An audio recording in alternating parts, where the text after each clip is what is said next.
Assalamualaikum warahmatullahi wabarakatuh. Selamat malam. Mohon maaf ya, ini karena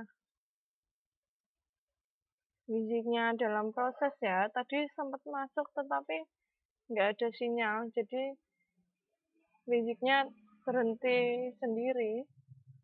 Ini saya masih berusaha untuk masuk. Oke, silakan masuk bagi teman-teman yang belum memasuki kelas ya. Dan saya tetap berusaha untuk masuk ke kelas.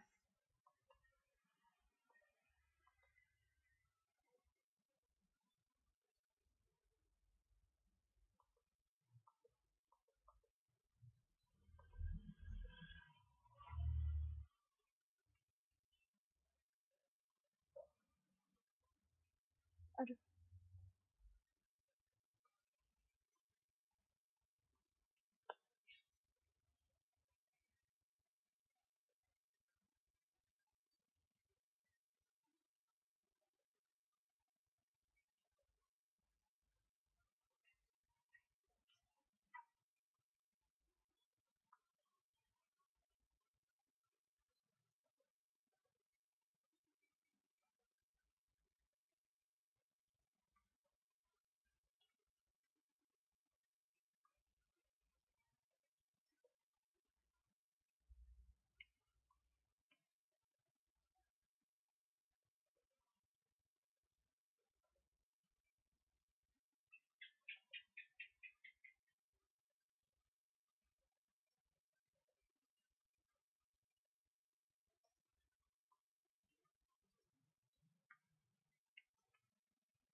Ini sudah mulai bisa masuk, tapi masih dalam proses. Mungkin sebentar lagi sudah bisa ya. Nih, sudah bisa. Oke, selamat malam ya. Selamat malam pada pertemuan kita ya, yang keempat. Karena Rabu kemarin kita tidak bisa masuk, karena masih pada libur Imlek ya, mungkin pada lagi sibuk.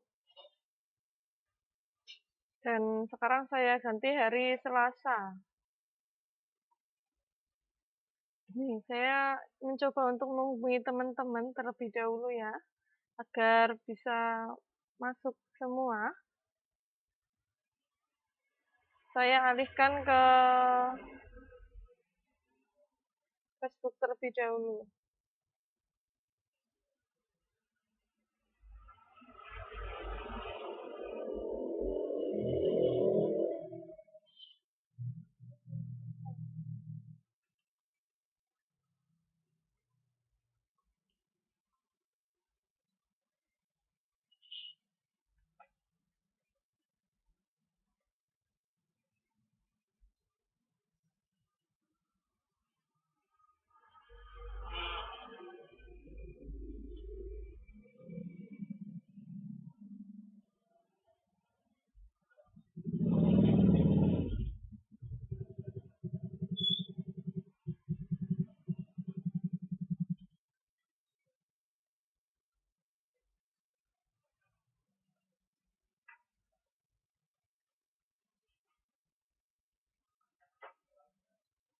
Untuk malam hari ini kita akan masuk ya pada bab 3, pada bab kehidupan masyarakat.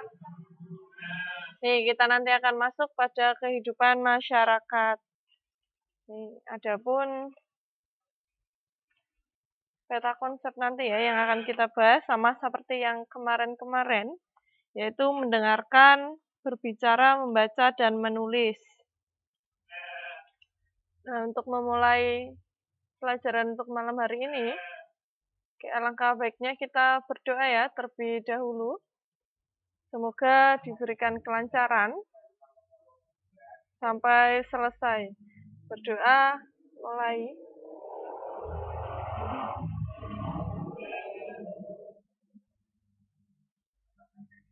Doa selesai. Nih, pada kehidupan masyarakat ya, adapun kompetensi dasar yang akan kita dapatkan nanti ya, untuk mempelajari pada bab 3, kehidupan masyarakat. Yang pertama, yaitu mampu menuliskan hal-hal penting dari suatu teks yang dibacakan. Yang kedua, menanggapi informasi, kolom atau rubrik khusus, yaitu majalah anak maupun koran. Yang ketiga, menanggapi maupun mengkritik dan memuji.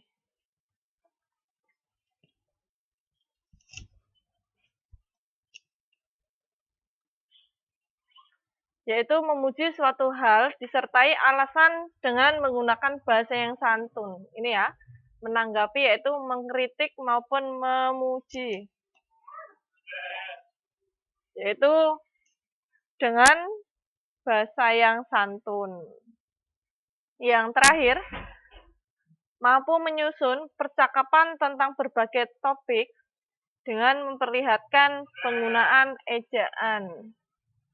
Yang terakhir, nanti kita akan membahas yaitu menyusun percakapan tentang berbagai topik nih dengan memperlihatkan penggunaan ejaan. Nih, kompetensi dasar yang harus kita nanti ya, kita dapatkan setelah mempelajari materi malam hari ini. Yang pertama ini, menuliskan hal-hal penting. Yang kedua, mampu menanggapi informasi dari kolom maupun rubrik khusus. Nah, ini dari majalah anak maupun koran. Yang kedua, mampu menanggapi berarti mengkritik maupun memuji, disertai dengan alasan, tetapi harus menggunakan bahasa yang santun.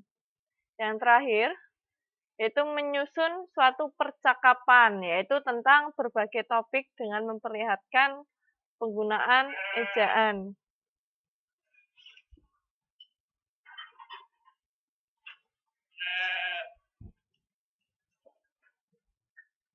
Kita masuk ya.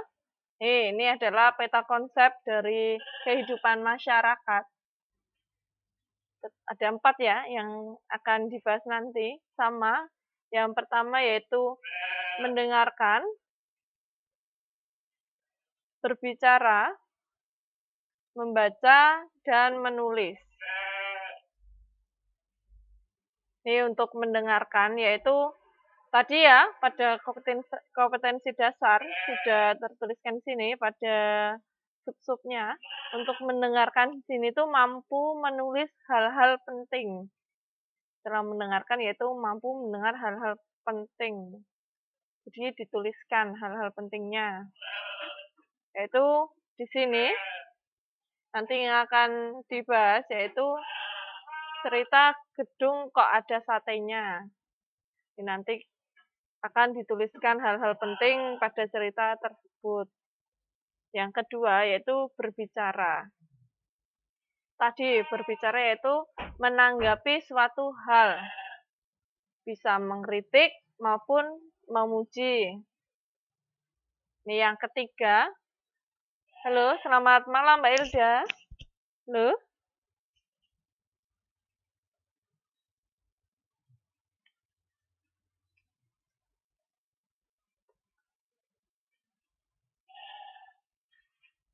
Waalaikumsalam.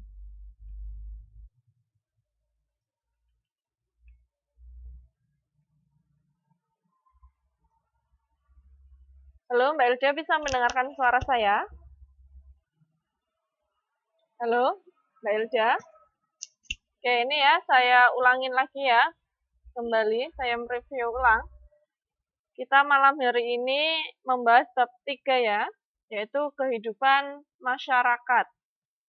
Nah, adapun kompetensi dasar yang akan kita kuasai nanti setelah membahas nanti, yaitu mampu menuliskan hal-hal penting dari suatu teks yang dibacakan. Yang kedua, yaitu mampu menanggapi suatu informasi dari kolom maupun rubrik khusus, yaitu majalah anak maupun koran. Yang ketiga, nih menanggapi yaitu mengkritik maupun memuji, disertai alasan yaitu dengan menggunakan bahasa yang santun. Yang terakhir yaitu mampu menyusun percakapan tentang berbagai topik dengan memperlihatkan penggunaan ejaan. Ini ya nanti yang akan kita dapatkan setelah membahas bab kali ini ya. Oke, masuk ya. Ini adalah peta konsep kali ini, yaitu kehidupan masyarakat. Ini ada 4 seperti biasa. Yang pertama yaitu mendengarkan. Mendengarkan yang pertama itu menuliskan hal-hal penting. Jadi nanti di sini kan ada cerita gedung kok ada satenya. Setelah kita mendengarkan cerita tersebut, maka ditulislah hal-hal penting pada cerita tersebut ini ya. Pada gedung kok ada satenya. Yang kedua, yaitu berbicara. Berbicara yaitu menanggapi suatu hal. Tadi ya, menanggapi itu bisa jadi mengkritik maupun memuji. Yang ketiga, yaitu membaca. Membaca yaitu menanggapi informasi. Jadi, setelah kita membaca, kita mendapatkan suatu informasi ya. Informasi pada suatu bacaan yang ada. Di sini yaitu nanti yang akan balas yaitu kolom maupun rubrik informasi. Yang terakhir yaitu menulis.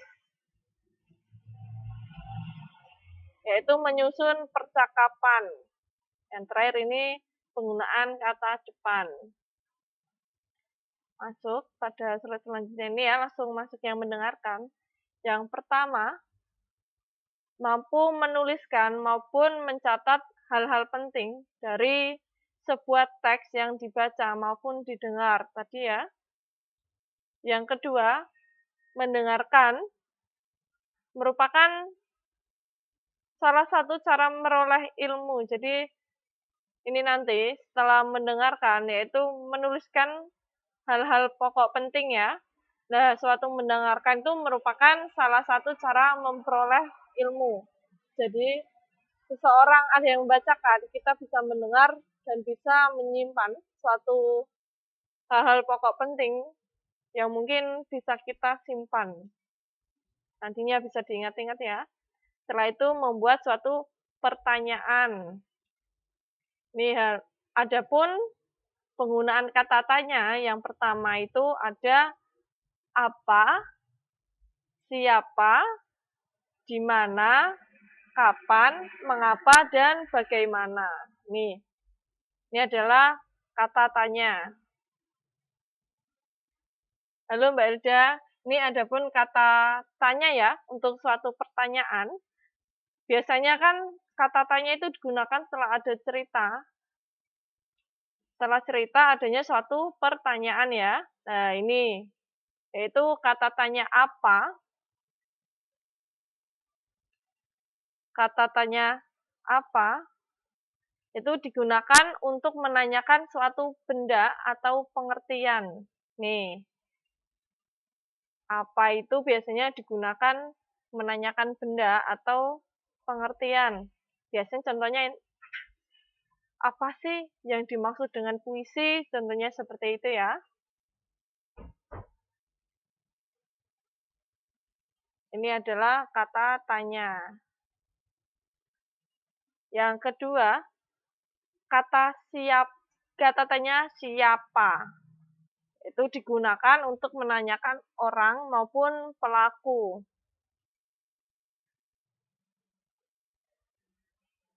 Nih, biasanya siapa? Siapa yang melakukan kejahatan pada kejadian itu, bisa jadi seperti itu. Pada cerita itu bisa jadi itu. Siapa? Jadi menanyakan orang biasanya ya. Kalau siapa berarti menanyakan orang maupun pelaku. Nah, ini yang ketiga itu di mana? Kata tanya di mana? Itu digunakan untuk menanyakan tempat. Contohnya, di mana rumah Mia? Jadi, nanti jawaban di rumah Mia adalah di sini. Di manakah tempat tinggal kakek Maya? Seperti itu ya. Nah, seterusnya itu kata tanya kapan. Itu digunakan untuk menanyakan waktu. Yang kelima itu kata tanya mengapa. Itu digunakan untuk menanyakan alasan. Contohnya ya, mengapa Maya melakukan hal tersebut? Maupun mengapa burung tersebut meninggal, mati ya? Sorry, bukan meninggal ya. Mati. Mengapa rumah tersebut bisa kebakaran? Seperti itu. Yang terakhir yaitu kata tanya bagaimana. Itu digunakan untuk menanyakan cara maupun kabar. Bisa jadi menanyakan keadaan ya. Jadi bagaimana cara membuat roti? Terus bagaimana kabar mereka di sana? Terus, apa keadaan di desa? Bla bla bla seperti itu ya. Nah, ini adalah beberapa pertanyaan. Itu ada siapa, di mana, kapan, mengapa, dan bagaimana. Jadi nanti kita bisa belajar bersama-sama ya untuk ini ya. Oke, maaf ini tiba-tiba lost connection ya.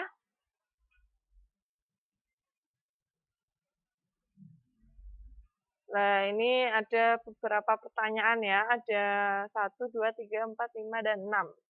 Ini biasanya sering keluar ya pada satu cerita.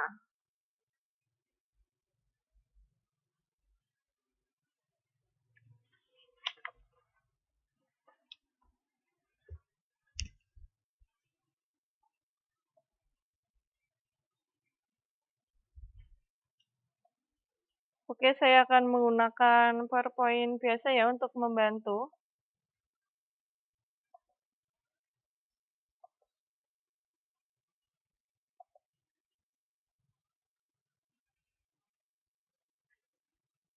Karena sinyal masih low connection.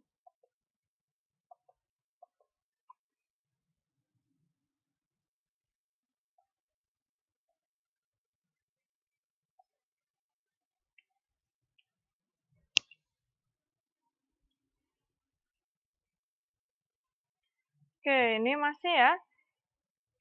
Belum bisa. Nah, ini adalah beberapa pertanyaan ya. Cara membuat pertanyaan. Jadi ada apa, siapa, di mana, kapan, mengapa, dan bagaimana. Ini seringkali keluar pada suatu cerita. Jadi setelah dibaca, alhamdulillah sudah bisa masuk ya. Nih, tadi adalah cara membuat pertanyaan. Dilanjut yaitu, nih kita masuk ya Mbak Elda pada suatu cerita ya tadi ya. Suatu cerita gedung kok ada satenya. Nih, nanti kita akan membuat pertanyaan maupun menjawab pertanyaan pada cerita ini ya. Ini adalah suatu cerita yang nanti akan dituliskan juga hal-hal penting tadi ya, setelah kita mendengarkan, hanya hal-hal penting. Halo Mbak Hilda, ini saya bacakan dan bisa didengarkan. Setelah itu nanti kita akan membahas maupun menjawab pertanyaan ya. Halo Mbak Isya, masih bisa mendengarkan suara saya? Halo Mbak Hilda?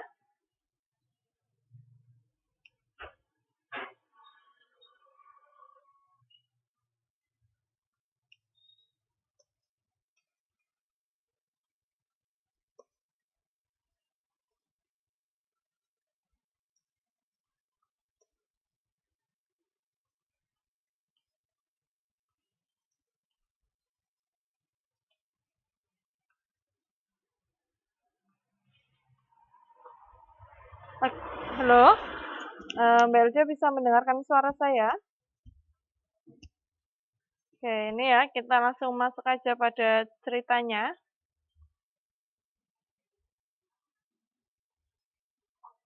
Gedung kok ada satenya? Oke, bagi teman-teman yang tinggal di kota Bandung, khususnya atau di Jawa Barat umumnya, pasti sudah mengenal atau mendengar nama Gedung Sate. Ternyata, Gedung Sate itu mempunyai sejarah panjang dan unik. Siapa yang tahu ada berapa sate terdapat pada tusukan di atas gedung kantor gubernur itu? Halo, Mbak Hilda? Ya. Oke, ini kita akan membahas ini ya, Mbak, cerita gedung kok ada satenya.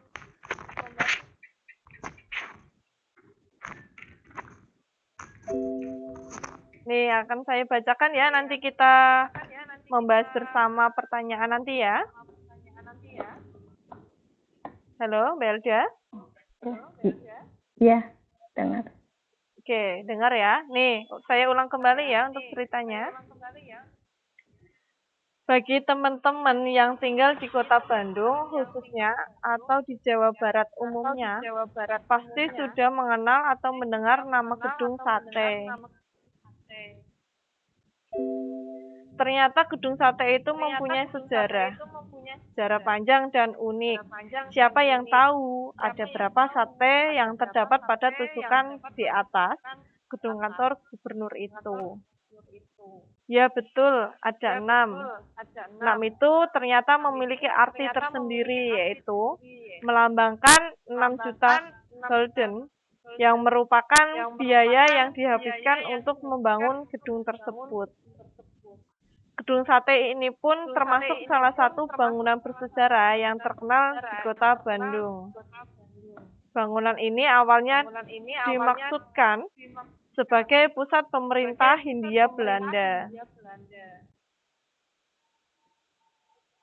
Gedung Sate mulai dibangun pada 1920.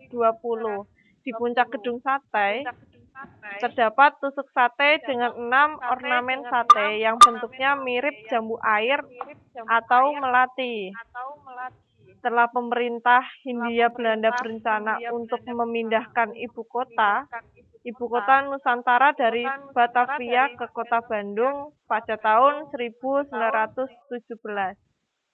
Mereka menyewa tenaga seorang arsitek muda Belanda, yaitu J. Gerber, untuk merancang gedung pusat pemerintah yang baru. Para perancang juga berusaha membuat gedung pemerintah ini semirip mungkin dengan suasana bangunan di Eropa. Setelah memakan waktu 4 tahun, pembangunan induk bangunan utama Gedung Sate berhasil diselesaikan pada bulan September 1924. Termasuk kantor pusat PPT, yaitu perusahaan pos dan telekomunikasi dan perpustakaan. Tanggal 3 Desember 1945 terjadi peristiwa yang memakan korban 7 orang pemuda yang mempertahankan gedung sate dari serangan pasukan Gurkha. Untuk mengenal ketujuh pemuda itu, dibuat tugu dari batu yang diletakkan di belakang halaman gedung.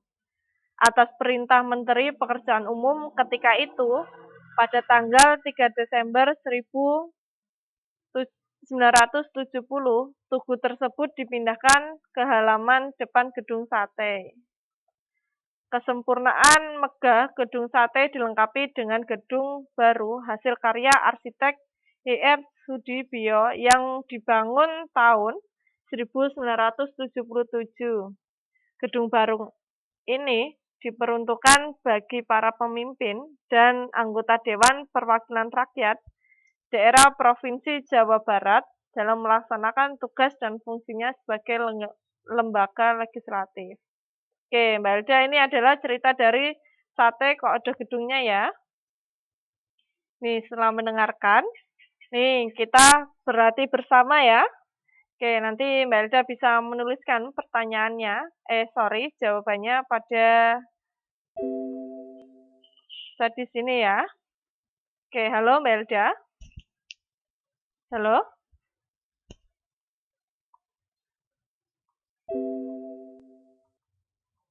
Halo Mbak Elda, masih bisa mendengarkan suara saya?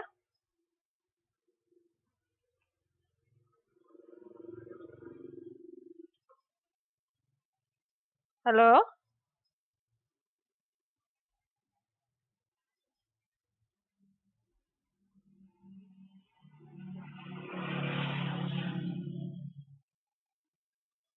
Nih, pertanyaan yang pertama ya. Ini bisa dijawab nanti setelah mendengarkan cerita maupun tadi juga bisa membaca ya. Yang pertama, gedung sate termasuk salah satu bangunan bersejarah yang terkenal di... Ya, masih. Ini ya, pertanyaan yang pertama. Nanti dijawab ya oleh Mbak Elda ya. Yang pertama, gedung sate termasuk salah satu bangunan bersejarah yang terkenal di...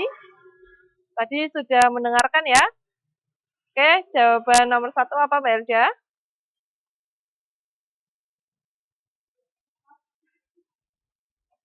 Gedung sate termasuk salah satu bangunan bersejarah yang terkenal di titik-titik. Nih, tadi terkenal di mana? Halo, Mbak Elda? Bisa menjawabnya?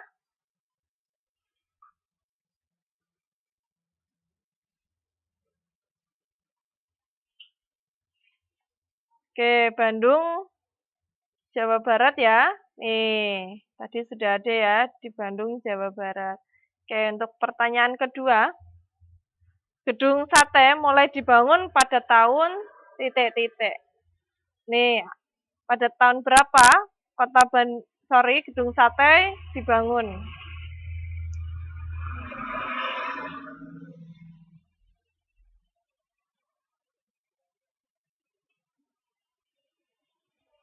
(1917). Oke, ini ya. Bukan pada yang tahun itu Mbak Elda. Ini ya yang gedung sate mulai dibangun pada 1920. Nih. Oke, benar sekali. Pertanyaan yang kedua. Titik-titik didatangkan dari Belanda sebagai arsitek untuk merancang gedung pusat pemerintah baru. Jadi, siapa yang didatangkan dari Belanda sebagai arsitek untuk merancang gedung pusat pemerintah baru? Tadi siapa, Mbak Elda? Nih, tadi sudah ada ya di sini. Mereka menyewa tenaga seorang arsitek muda Belanda. Jadi, siapa namanya? Halo? Oke, saya tunggu jawabannya ya. Kira-kira tadi siapa namanya? Oke, benar sekali. Jaeger ya. Lanjut ya, nomor 4. Para perancang juga berusaha membuat gedung pemerintah ini semirip mungkin dengan titik-titik. Apa jawabannya untuk Mbak Elda ya? Saya ulangi untuk pertanyaannya. Para perancang juga berusaha membuat gedung pemerintahan ini semirip mungkin dengan titik-titik. Oke, ini sudah ada ya jawabannya pada ceritanya. Bisa diisi, Mbak Elda. Jambu air.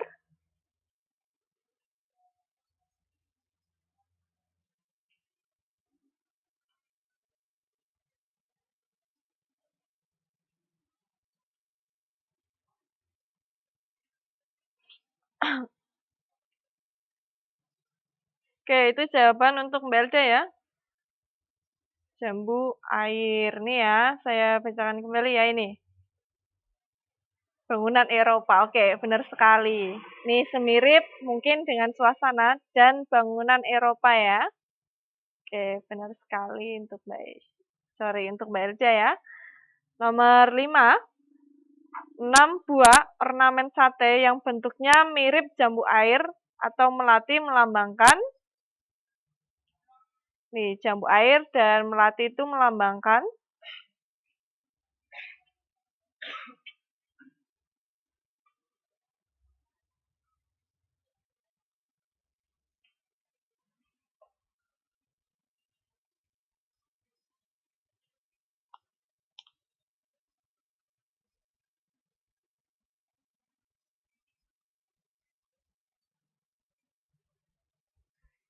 Oke, tadi melambangkan apa Mbak Elda?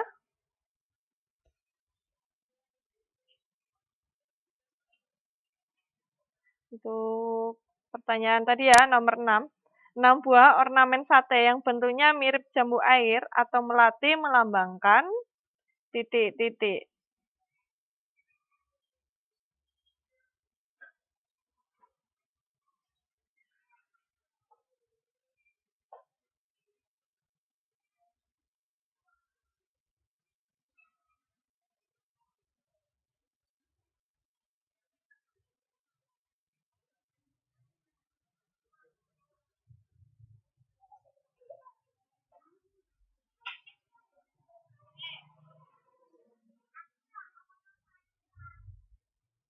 Halo Mbak Elda, saya tunggu ya untuk jawabannya. Saya ulangi lagi ya, 6 buah ornamen sate yang berbentuk mirip jambu air atau melati melambangkan titik-titik. Pas, oke, ini ya.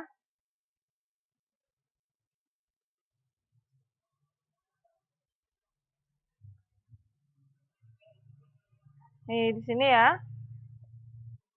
Di sini memiliki arti yaitu melambangkan 6 juta gulden yang merupakan biaya yang dihabiskan untuk membangun gedung tersebut. Nih, pada paragraf kedua ya ternyata. Oke, Mbak Elda pas ya, ternyata. Tadi melambangkan yaitu pada paragraf kedua bisa dilihat ya.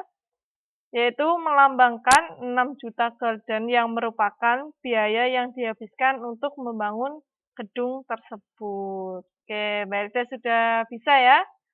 Karena sudah saya bantu, karena sudah mengajukan pas. Oke. Untuk yang keenam ya ini ya. Pertanyaan keenam. Bangunan ini pada awalnya dimaksudkan sebagai titik-titik. Apa jawabannya Mbak Elda? Oke, saya ulangi ya pertanyaan nomor 6 ya. Bangunan ini pada awalnya dimaksudkan sebagai titik-titik.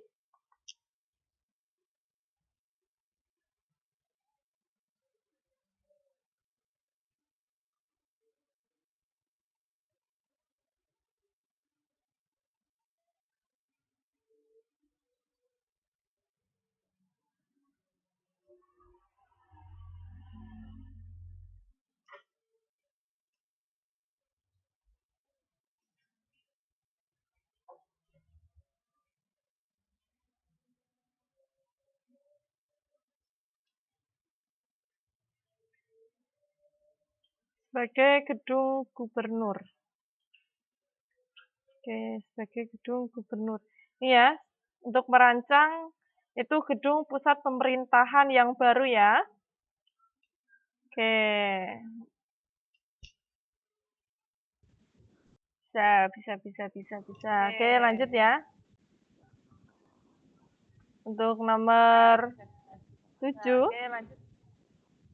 7 orang pemuda menjadi korban dalam mempertahankan gedung sate dari serangan titik-titik. Ini nomor 7 yaitu 7 orang pemuda menjadi korban dalam mempertahankan gedung sate dari serangan titik. Yaitu titik-titik ya. Tadi ini ya ada di paragraf di bawah. Jawabannya apa tadi? 7 orang pemuda tadi.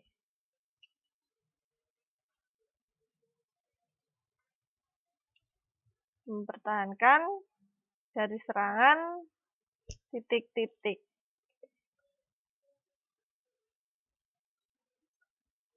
Oke, Mbak Elda, apa jawabannya? Apakah pas atau bisa menjawabnya? Oke, pada serangan pasukan Gurkha ya, ini tadi ya.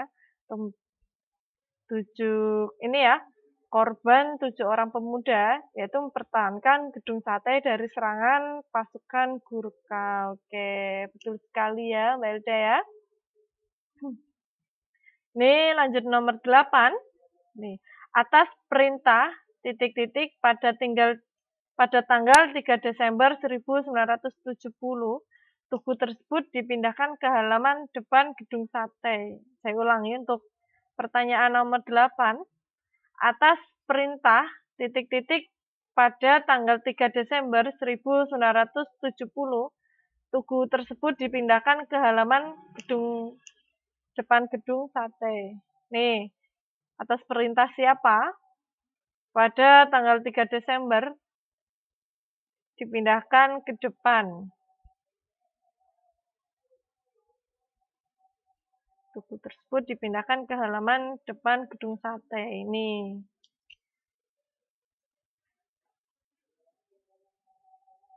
Jawabannya apa, Mbak Elda?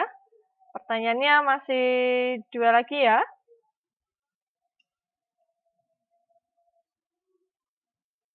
Menteri. Oke, ini ya. Atas perintah Menteri Pekerjaan Umum ketika itu pada tanggal 3 Desember ini ya, 1970, tugu tersebut dipindahkan ke halaman depan gedung. Oke, atas perintah Menteri. Betul sekali ya. Oke, kita lanjut. Kesempurnaan megahnya gedung sate dilengkapi dengan gedung baru yang bergaya konseptual hasil karya titik-titik. Oke, saya ulangi pertanyaan nomor 9. Kesempurnaan megahnya gedung sate dilengkapi dengan gedung baru yang bergaya konseptual hasil karya. Oke. Apa, Belda tadi?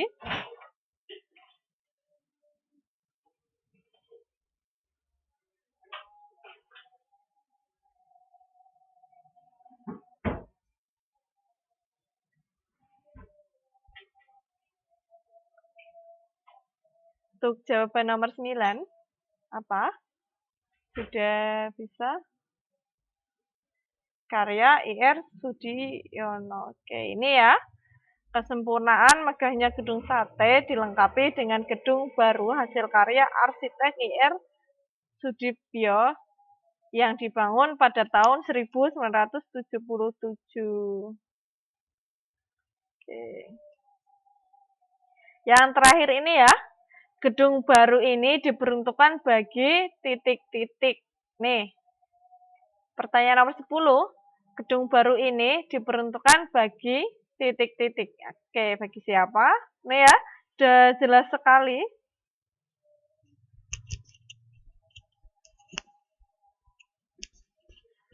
Sudah ada pada paragraf terakhir ya.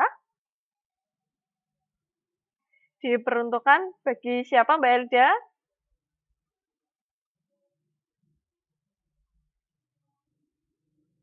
Saya masih menunggu ya.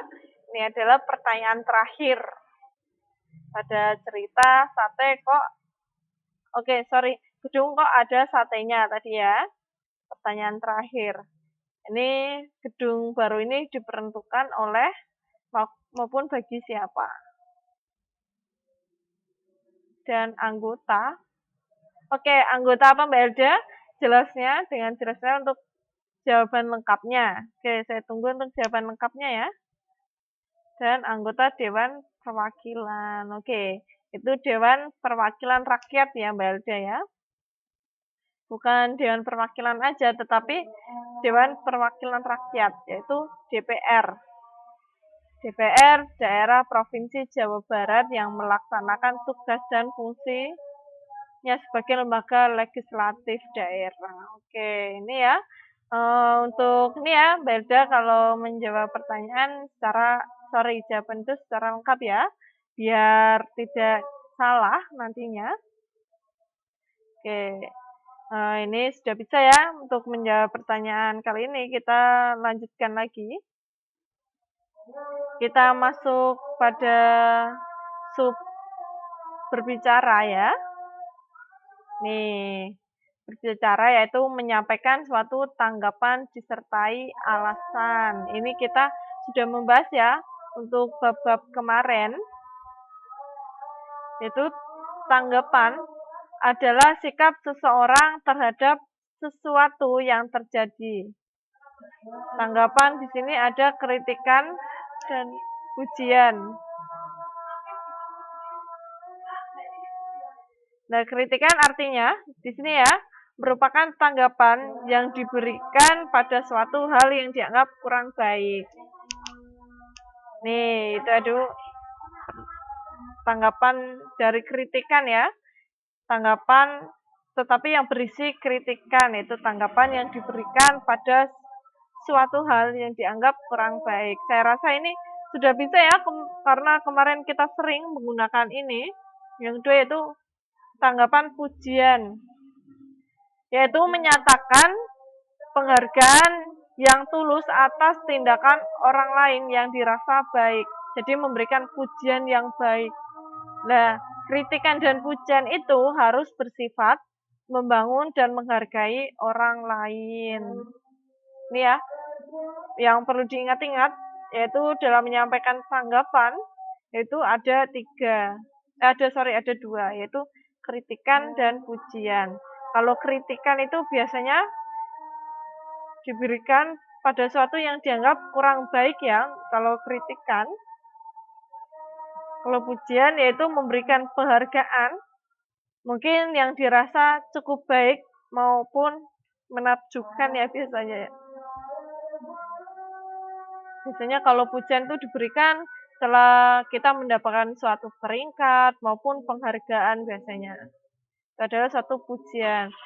Nah, tidak lupa yaitu harus menggunakan kata yang sopan. Kata-kata yang baik ya dalam memberikan tanggapan sehingga seseorang yang diberikan suatu tanggapan tersebut tidak merasa tersinggung maupun sakit hati ya. Oke, saya rasa sudah paham untuk tanggapan ya Mbak Elja ya. Suatu tanggapan itu ada dua, kritikan dan pujian. Nih, kita lanjut ya untuk pada sub membaca. Oke.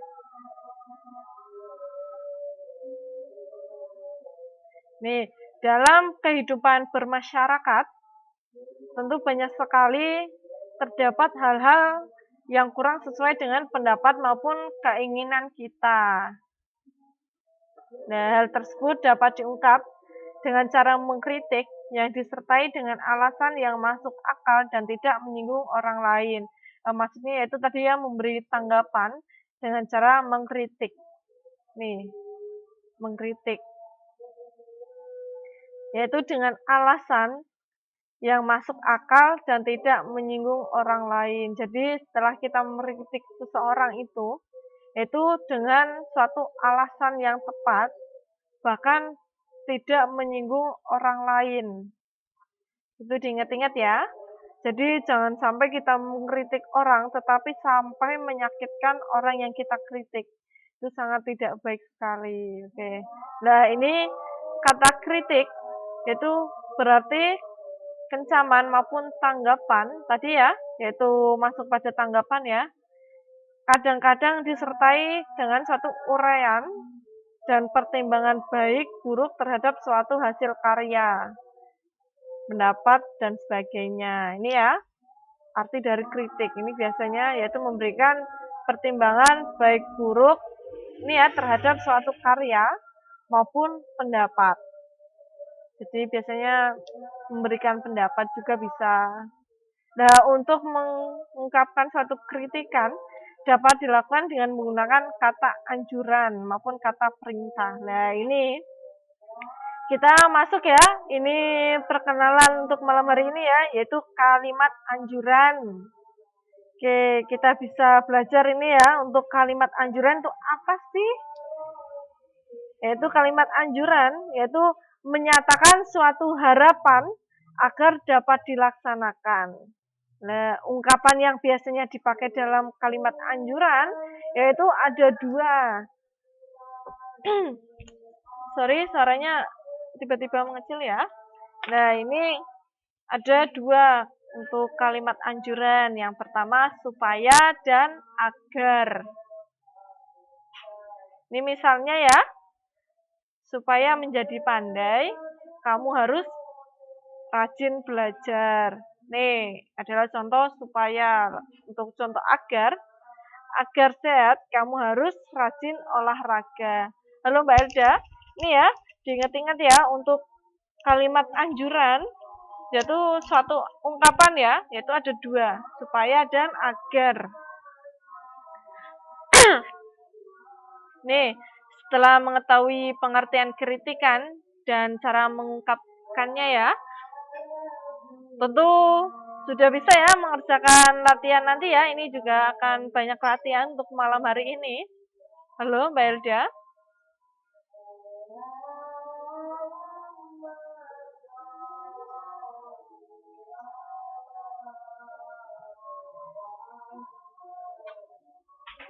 Oke, alhamdulillah masih bisa ya. Nih, untuk kalimat anjuran itu ada dua, supaya dan agar. Nah, ini nanti kita akan masuk pada latihan ya.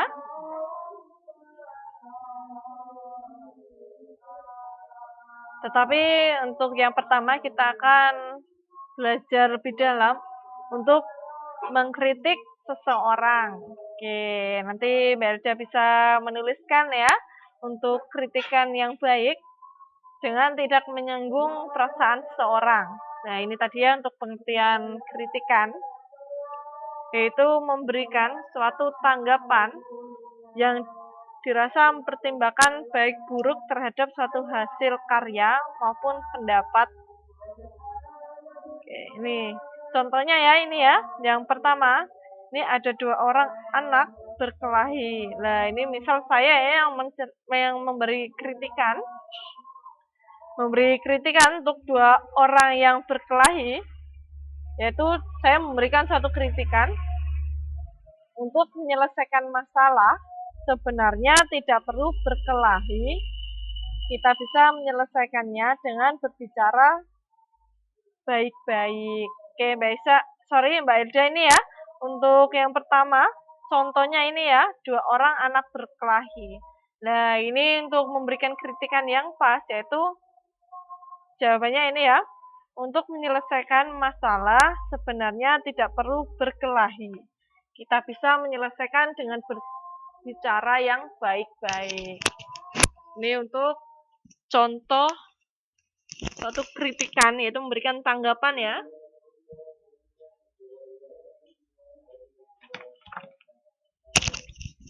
Nah, kita masuk pada satu latihan. Oke, kita masuk ke latihan ya. Oke, ini Mbak Elda bisa menjawabnya ya nanti ya. Oke, saya ini bisa lihat pada slide 13. Halo Mbak Elda. Yuk kita menjawab bersama-sama untuk kalimat maupun memberikan tanggapan suatu kritikan pada ini ya. gambar tersebut. Pada ini ya, yang B ya, latihan yang B. Ini Mbak Elda bisa memberikan suatu kritikan. Ini memukuli pencuri. Oke. Apa kritikan Mbak Elda untuk gambar ini ya, gambar tersebut ya, yaitu memukuli pencuri. Oke, Mbak Elda bisa menulisnya di sini ya, untuk kritikannya. Saya tunggu.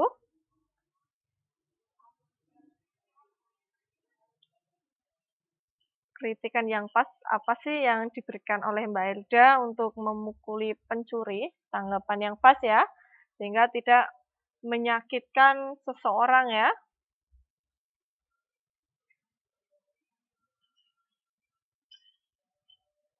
Halo, Mbak Elda.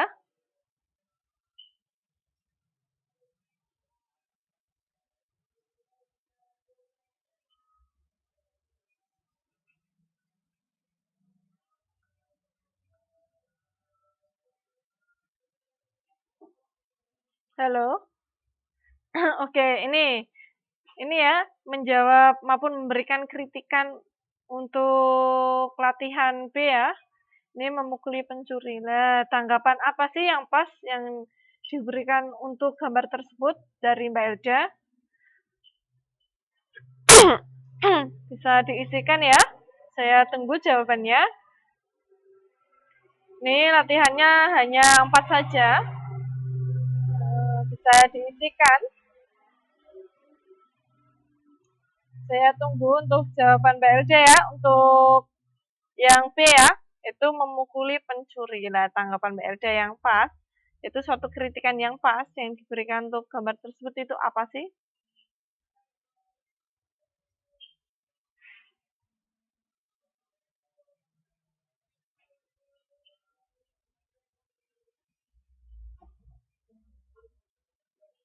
Halo? Oke, saya pancing terlebih dahulu ya. Ini yang B saya terlebih dahulu ya yang mengisikan. Tetapi untuk yang C, D, dan E nanti Mbak Elda ya. Nih, nanti saya akan bantu ini ya yang B ya.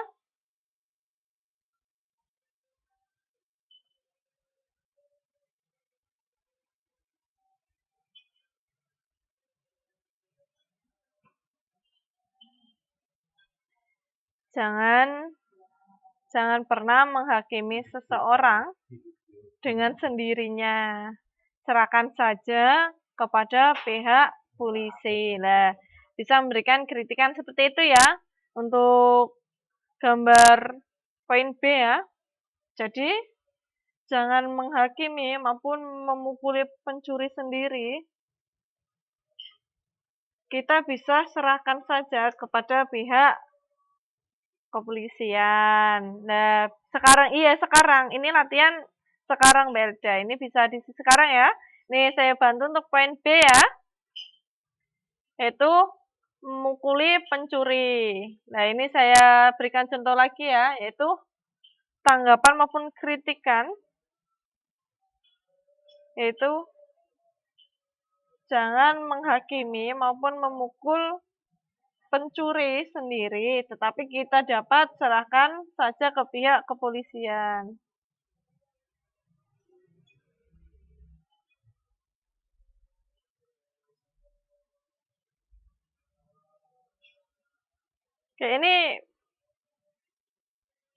Oke, sambil kerja nggak apa-apa. Mungkin yang bisa-bisa saja ya.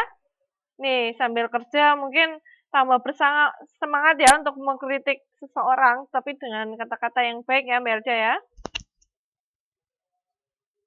Ini tadi ya, contoh yang saya berikan tadi ya.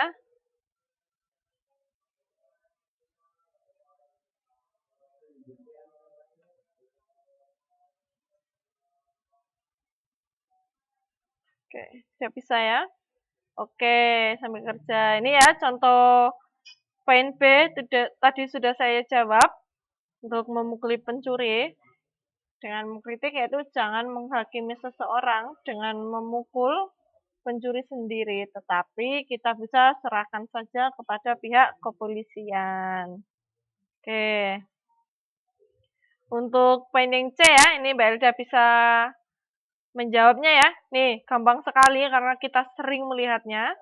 Dan juga di sana Belda ada peraturan ya untuk membuang sampah, tidak boleh sembarangan ya.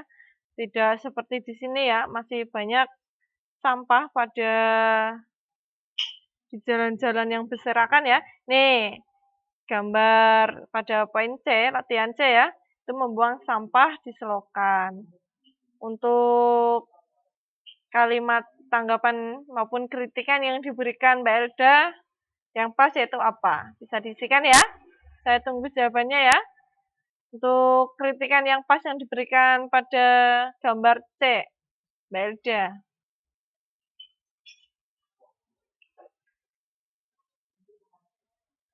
Halo? Oke, mungkin Mbak Elda masih kerja ini ya. Halo? Halo Mbak Elda? Ini ya, membuang sampah di selokan. Nih. Bisa seperti ini ya. Buanglah sampah pada tempatnya. Agar sampah tidak menyumbat dan mengakibatkan banjir. Oke, seperti itu ya.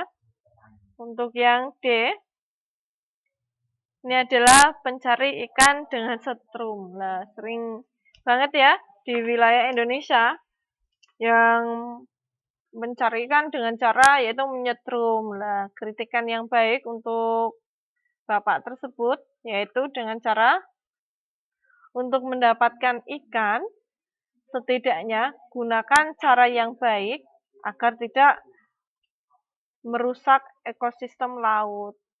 Nah, seperti itu.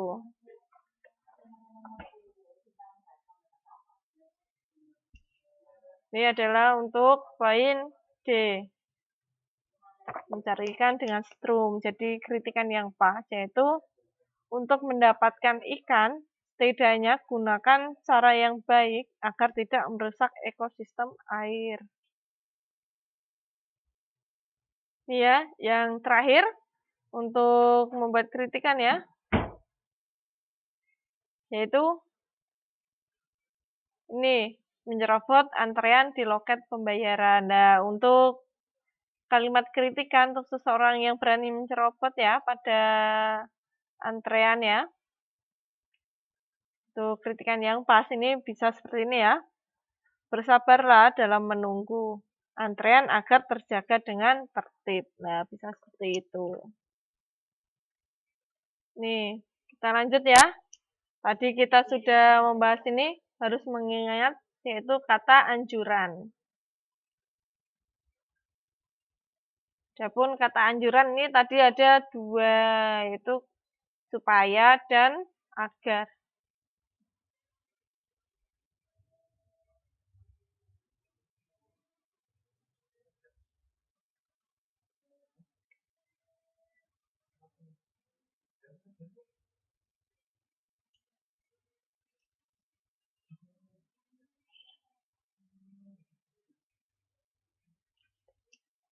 Nah, ini ya, ada dua ya, supaya dan agar. Nah, misalnya di sini ya, supaya itu, supaya menjadi pandai kamu harus rajin. Nah, yang terakhir itu agar. Agar sehat kamu harus rajin olahraga.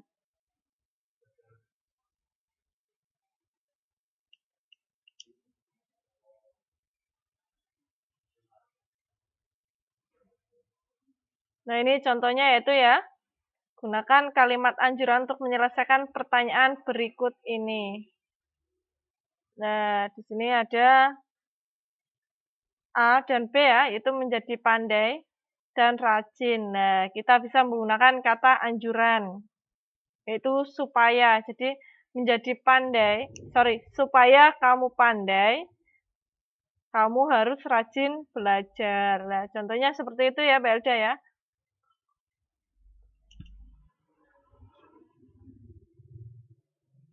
Ini menjadi pandai dan rajin belajar. Nah, ini bisa disambung ya menjadi kalimat ya dengan menggunakan kata anjuran. Nah, ini yang pas yaitu supaya. Jadi supaya kamu pandai, kamu harus rajin belajar. Nah, ini adalah contoh yang pertama ya. Nah, ini ada 10 ya. Oke, halo Mbak Elda. Masih sambil bekerja. Nih, untuk A-nya ini adalah lulus ujian. Yang B adalah rajin berlatih soal dan belajar. Nah, ini bisa saja menggunakan supaya maupun agar. Tapi kita menggunakan yang pas ya. Ini untuk contoh yang agar maupun supaya. Nah, ini untuk saya menggunakan kata agar ya. Agar kamu lulus ujian, maka kamu harus rajin belajar soal dan belajar.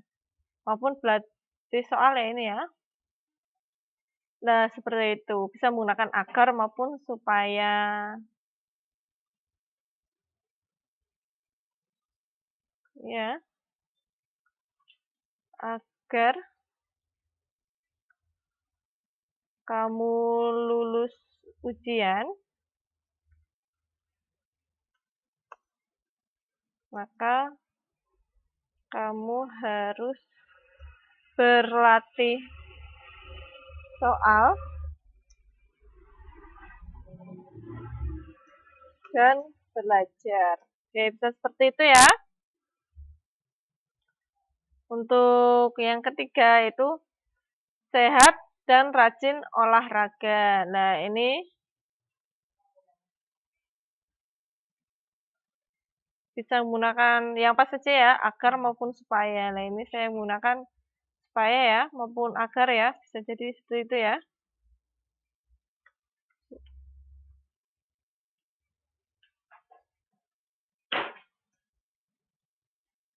Ini apa sih tadi ya? Saya lupa. Sehat dan rajin olahraga ya.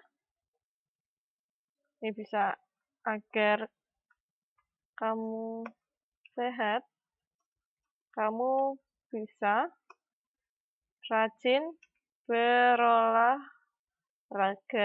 Nah, seperti itu ya.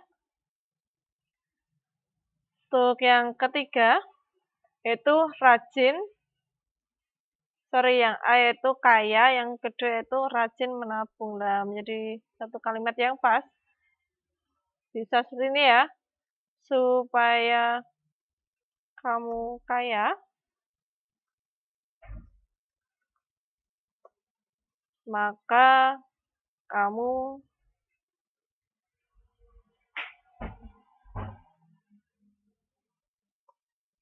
rajin menabung. Supaya kamu kaya, kamu bisa rajin menabung. Untuk nomor 5 ya.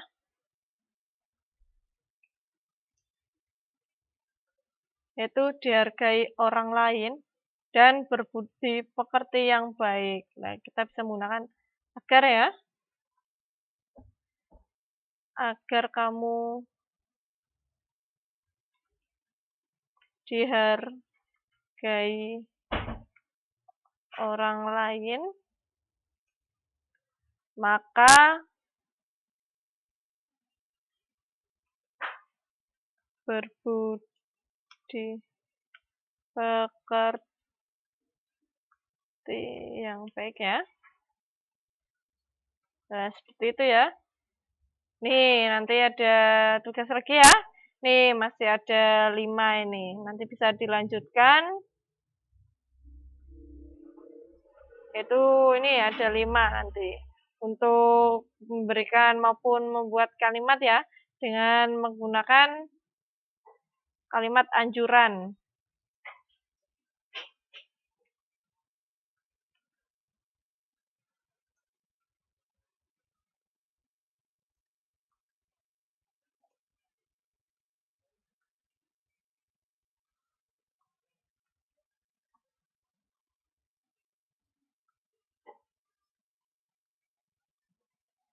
Sampai 10 ya. Nih, karena Mbak Elda juga kerja ya, ini masih sambil kerja dan sambil kerja. Oke. Ini sudah saya bantu ya ini ya. Nah, ini bisa mengerjakan nomor 6 sampai 10 ya.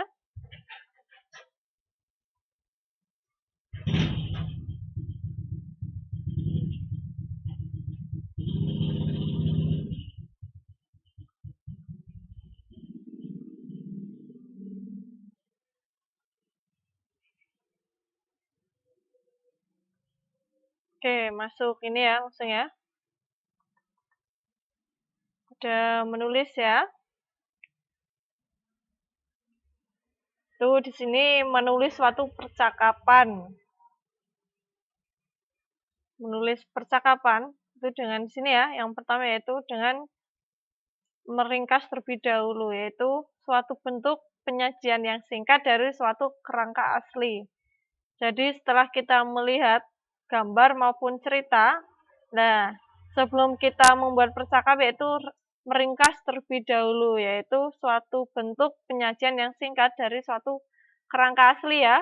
Nah itu adalah poin-poin dalam membuat suatu percakapan.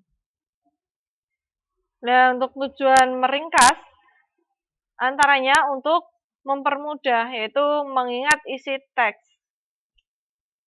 Itu adalah tujuan meringkas. Itu mempersingkat waktu, bahkan mampu membantu memahami dan mengetahui isi teks. Adapun langkah-langkah membuat ringkasan, yang pertama ada membaca dengan cermat agar memahami isi teks yang harus maupun yang akan diringkas. Itu adalah poin yang pertama untuk langkah-langkah membuat ringkasan. Yang kedua, yaitu mencatat pokok-pokok isi bacaan. Nah, seperti tadi ya, ini mencatat hal-hal pokok pada isi bacaan. Selamat malam, Mbak Aisyah. Oke, bermasuk ya ternyata ya, nggak apa-apa, masih ada beberapa menit ya. Oke, selamat malam Mbak Aisyah. Assalamualaikum. Ini ya, yang terakhir yaitu mengembangkan pokok-pokok bacaan menjadi ringkasan. Nah, ini adalah langkah-langkah membuat ringkasan ada 3. Ini ya, yaitu membaca dengan cermat. Yang kedua, mencatat pokok-pokok maupun hal-hal penting. Yang terakhir yaitu mengembangkan pokok-pokok bacaan menjadi ringkasan. Bahkan tadi ya menjadi suatu percakapan. Ini masih berputar-putar ya, masih loading ya. Oke, nunggu.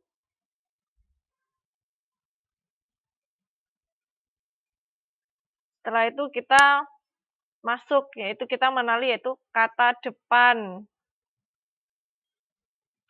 Dalam sebuah percakapan, nih kita pasti tahu ya, maupun sering menemukan kata di, dari, kepada, maupun yang lain-lain ya. Nah, itu adalah merupakan kata depan. Nah, sini kata depan merupakan kata yang berhubungan kata benda dengan kata yang lainnya. Pada umumnya ini terletak pada maupun di depan kata benda ya. Nah, ini contohnya ya tadi ada dari, di, kepada. Nah, bisa seperti itu. Untuk kata depan di, ini menunjukkan pada suatu tempat. Nah, biasanya kita menanyakan di mana rumah bla bla bla seperti itu ya. Nah, ini ada kata depan ke. Ini menunjukkan tempat yang dituju. Bisa jadi kemana. Seperti itu ya. Kata depan dari ini menunjukkan tempat yang ditinggalkan. Kata depan yang terakhir ini yaitu pada. Ini adalah menunjukkan waktu.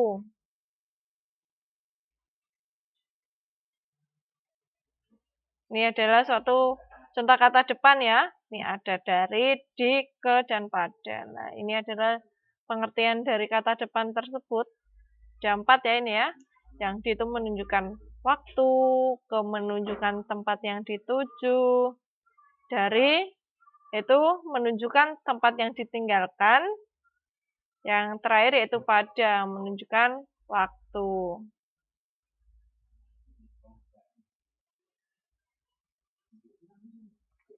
Halo Mbak Aisyah, bisa mendengarkan suara saya?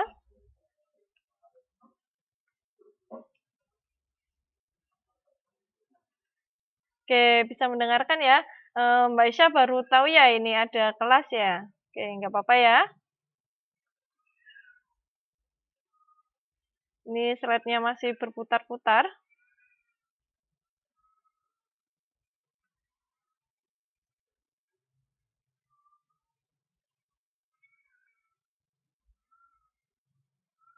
Oke, menunggu ya.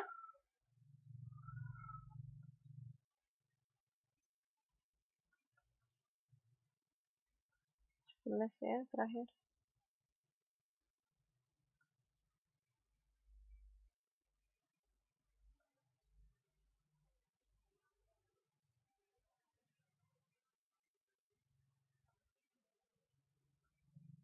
Ini kita sudah masuk ya pada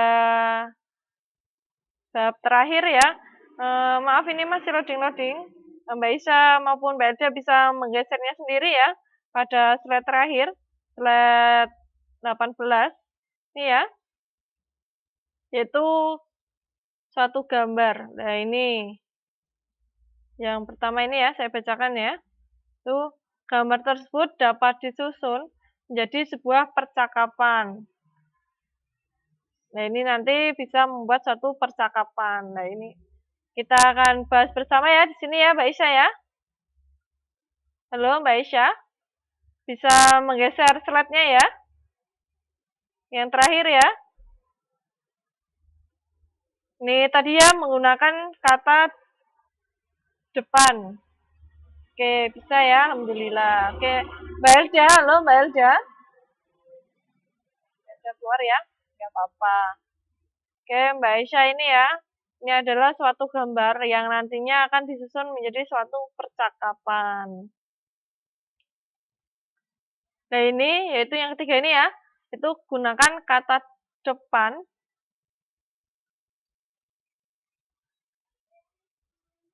maupun kata kalimat tepat dalam suatu percakapan ini ya. Ini bisa jadi kita menggunakan nih Adi dan Budi. Seperti itu ya.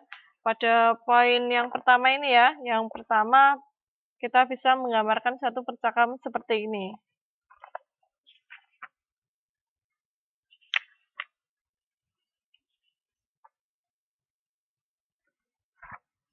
Ini Adi dan Budi ya. Ini dia pulang bersama-sama ya. Ini mungkin yang Budi dulu bisa menyapa. Hai Adi, nanti kita bisa pergi bersama tidak? Dan seperti itulah. Budi menjawab, oke, saya bisa. Kan. Budi maupun Adi bisa menjawab seperti ini ya. Nanti kita pergi kemana? Dan kita nanti akan bertemu dengan teman kita. Nah, kita pulang terlebih dahulu ya. Bisa seperti itu ya Mbak Isa ya. Saya bantu seperti itu. Terus si Adinya menjawab, oke nanti kita ketemu di jalan saja. Nah ini untuk masuk ke gambar kedua ya. Gambar kedua, jadi dia bertemu kembali di jalan. Oke nanti kita akan ke Budi ya, kita jalan kaki tidak apa-apa, bisa seperti itu. Nah ini adalah poin ketiga, gambar ketiga ya. Nah Budi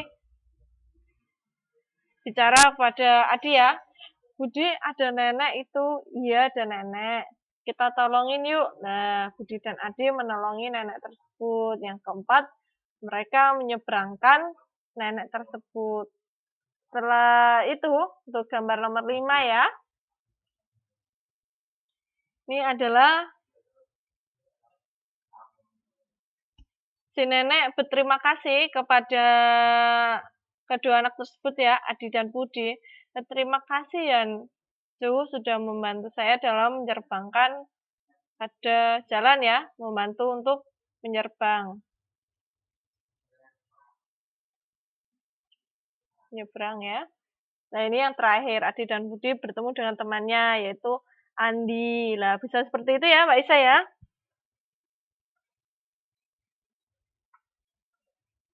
Nih, saya masuk untuk bab awal ya. Tadi karena Mbak Isa telat masuknya, karena masih ada waktu 8 menitan ya.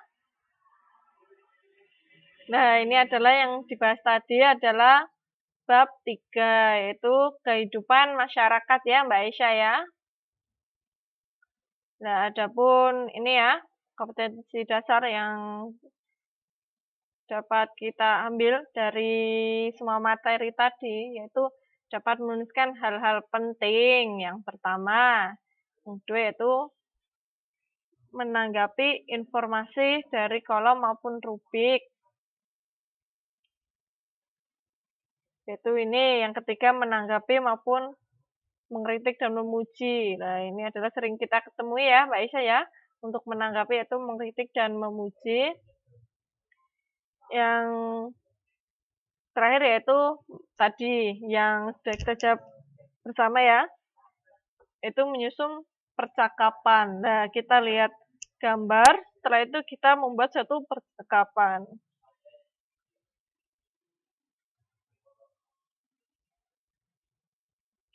Nah, ini ya Mbak Aisyah ya. Tadi kita sudah membahas ini, kita langsung ya pada cara membuat pertanyaan. Nah, ini Mbak Aisyah biar tahu juga ya. Nih, untuk membuat suatu pertanyaan, kita kan biasanya membuat pertanyaan ya. Nah, kita harus tahu kata tanya yang akan kita gunakan. Nah, ini ada 6 ya. Apa, siapa, di mana, kapan, mengapa, dan bagaimana. Nah, ini untuk pengertiannya, saya jabarkan kembali ya. Kata tanya apa itu digunakan untuk menanyakan benda atau pengertian. Kata tanya siapa digunakan untuk menanyakan orang atau pelaku. Kata tanya di mana digunakan untuk menanyakan tempat. Kata tanya kapan digunakan untuk menanyakan waktu. Kata tanya mengapa digunakan untuk menanyakan alasan. Nah, kata tanya bagaimana itu digunakan untuk menanyakan cara. Oke, seperti itu ya. Apa itu digunakan untuk menanyakan benda maupun pengertian. Apa sih yang dimaksud dengan puisi? Seperti itu ya tadi ya. Untuk kata siapa, contohnya. Ini ya, untuk siapa menanyakan orang maupun pelaku. Nah ini, siapa tadi yang memukul Dani, bisa seperti itu. Kata tanya di mana juga digunakan untuk menanyakan tempat. Contohnya, di mana rumah paman Tony, bisa seperti itu. Di mana apotek itu, ya, bisa seperti itu. Ini ya, kata tanya kapan. Nah, ini biasanya untuk menanyakan waktu. Waktu bisa jadi waktu siang hari maupun kemarin, sekarang, seperti itu ya.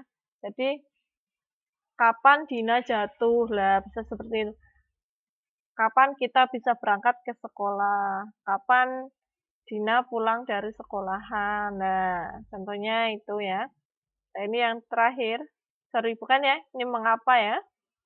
Kalau mengapa ini digunakan untuk menanyakan maupun digunakan untuk menanyakan alasan. Contohnya, mengapa kamu tidak segera pulang? Nah, itu kita menanyakan alasan ya. Nah, yang kita tanyakan dia menjawab, dia beralasan seperti apa. Nah, seperti itu.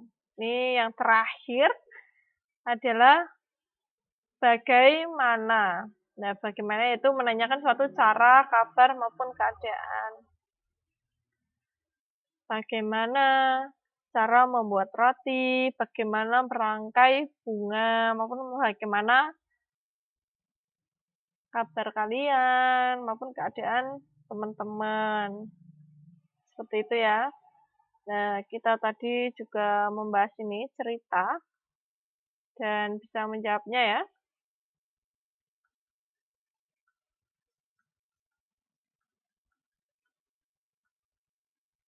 Nih, yang kita tidak perlu lupa lagi. Nih, kita tadi ya, kita menemukan, yaitu menemukan suatu kalimat baru. Lah, ini tadi ya, Mbak Isya mungkin belum melihat ini ya.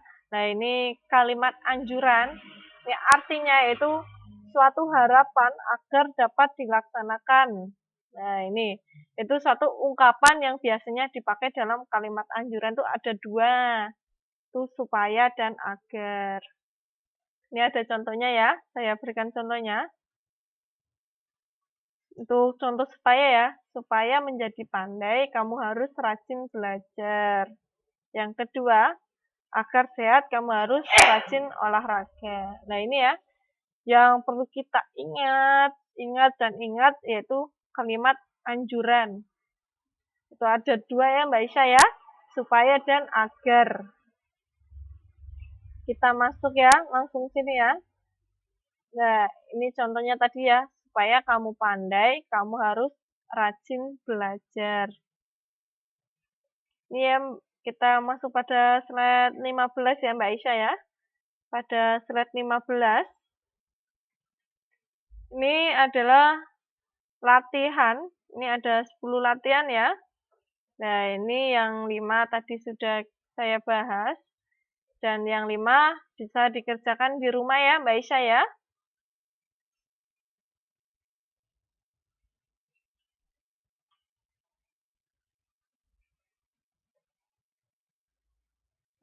Nah, ini ada contohnya ya. Saya lihatkan contohnya lagi ya, 2 ya.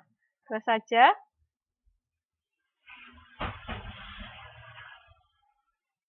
Ini ada 2 yang Ibu bisa kirim ke inbox saya. Untuk apanya Mbak Isya? Ini untuk tugasnya atau slide-nya? Kalau untuk tugasnya ini ini hanya pekerjaan rumah ya. Ini di modulnya ada. Ini pada halaman berapa ya ini ya? Saya carikan. Pada halaman 37 Mbak Isya. Oke, nanti saya akan kirimkan ya tugasnya ya. Ini untuk tugas saja kok. Ini untuk latihan saja ya. Saya berikan poin A dan B. Agar kamu lulus ujian, ini poin A yaitu lulus ujian ya. Nah, yang kedua yaitu rajin berlatih soal dan belajar. Nah, ini dengan menggunakan kata anjuran, itu bisa menggunakan kata supaya maupun agar. Nah, ini ada itu ya, ada agar dan supaya. Nah, ini bisa menggunakan contoh agar ya. Agar kamu lulus ujian, maka kamu harus berlatih soal dan belajar. Nah, bisa seperti itu ya, Mbak Isa ya. Untuk yang nomor 3, ini ada sehat dan rajin olahraga. Nah, ini bisa menggunakan agar dan supaya ya. Ini supaya kamu sehat, kamu bisa rajin berolahraga. Nah, itu ya, seperti itu. Nah, ini 5 ini adalah bisa dikerjakan Mbak Isya di rumah ya.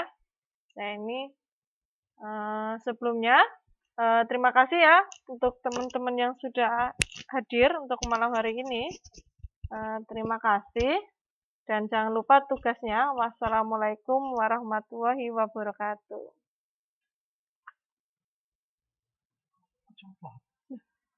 Kenapa iku?